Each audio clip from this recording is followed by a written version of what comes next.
Disclosure Day is finally here. Steven Spielberg's latest film tells the story of a cybersecurity specialist, Daniel Kellner, who steals a piece of extraterrestrial technology and classified documents detailing various events of human-alien contact dating back to the Roswell incident from the Wardex Corporation, a secret arm of the US government, and the company Daniel has spent the last 8 years working at. Wardex CEO Noah Scanlon discovers the theft and has Daniel branded as a foreign spy, making him the target of federal authorities. Daniel is working with Hugo Wakefield, another ex-Wardex employee, who is the leader of an underground movement in favour of disclosure of these documents. Daniel goes on the run with Jane, his girlfriend, attempting to evade Wardex and get the documents and device to Wakefield.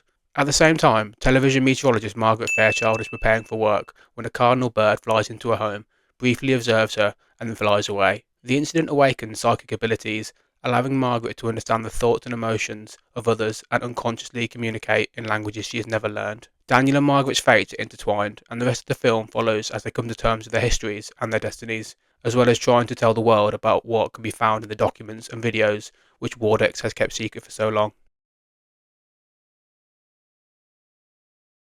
It's 49 years since Spielberg first explored the meeting of humans and aliens in his work with Close Encounters of the Third Kind. That film's inspiration arose in Spielberg's childhood when he and his father watched a meteor shower in New Jersey. At age 18, Spielberg completed a full-length science fiction film called Firelight. Many scenes from Firelight were said to have been incorporated into Close Encounters on a shot-for-shot basis. Film critic Charlene Engel said about Close Encounters that the film suggests that humankind has reached the point where it is ready to enter the community of the cosmos. If Close Encounters was about humans being ready to enter the community of the cosmos, then Disclosure Day is about the human race being thrust into that community, whether they like it or not.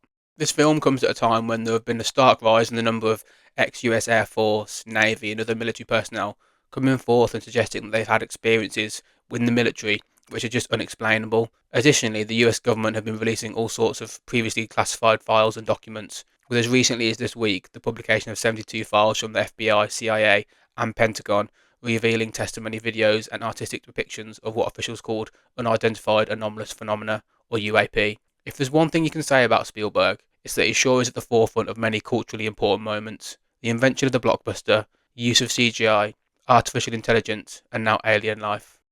The film does a really good job early on of bringing you straight into the world of Daniel, played brilliantly by Josh O'Connor, and the first act gives you enough information to be brought into the story, but still leaves you with so many questions. What do the documents contain?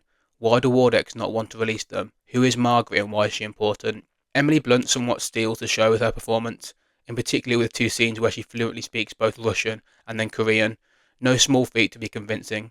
The film focuses heavily on the post-extraction of these documents and the lead up to Disclosure Day, which I can understand why Spielberg focused on this, but I actually think this is the less interesting part of the story. Spielberg gives us car chases and train collisions. He's a director who enjoys his action and set pieces, but I think the central premise of how would the world deal with the release of these documents is more interesting than how does Daniel Kellner get the documents from point A to point B, and the film doesn't really explore that until the final few minutes, and I was a little bit let down by that. Spielberg is clearly hinting at the current state of the world, with the backdrop of all this being escalation of international conflict to near World War III levels. This isn't really at the forefront, but is hinted at through various news coverage that we see throughout the film. He does tell us how he believes we can stop this, and how we can learn from the aliens. During one meeting between Hugo and Noah, Coleman Domingo and Colin Firth, Hugo says that the aliens prioritise empathy above all else, and that this trait that we have abandoned as humans, is the thing above all else that will bring us back from mutual destruction. Something the film was lacking for me on initial viewing was the emotional depth, particularly in comparison to Spielberg's last film, The Fabelmans, which was an autobiographical account of his childhood. But one thing that did stand out to me was how Margaret reacts to see her childhood home for the first time in however many years, when Hugo wants to take her back to a moment from when she was 10, when she first met the aliens. This is clearly influenced by Spielberg's experience making The Fabelmans. In interviews, he explained how the first day when he got to set and they had recreated his childhood room, he broke down into a blubbering mess despite thinking he would be completely fine. This is Spielberg bringing his personal experience into his films, just like another famous example pointed out by James Lipton in a famous Actors Studio interview with Spielberg. Spielberg's father was a computer engineer and his mother was a concert pianist, and in Close Encounters, when the spaceship lands in the film, they make music together on the computer. There is one thing that I do have a complaint about though, and I'll be interested to know what you all think about this. Something that really took me out of the film was what the aliens actually looked like. In 2026, it just felt so boring and unimaginative. If you look at the incredibly vast array of animals and marine life we have on planet Earth, from the octopus to the emu, And you think that an alien coming from possibly millions of light years away will have 2 arms, 2 legs, and 2 eyes? It's just so boring. The tendency to anthropomorphise aliens in cinema is just lazy to me, especially in 2026. Think of how innovative a film like Arrival was with its depiction of aliens and their languages. I'm sorry, the rant's over, but Spielberg really let me down here, and I was expecting a lot more.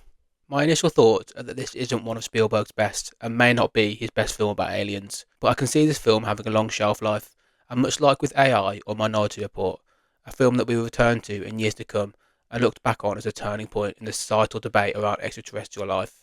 I wouldn't be surprised if a real disclosure day is in our not too distant future.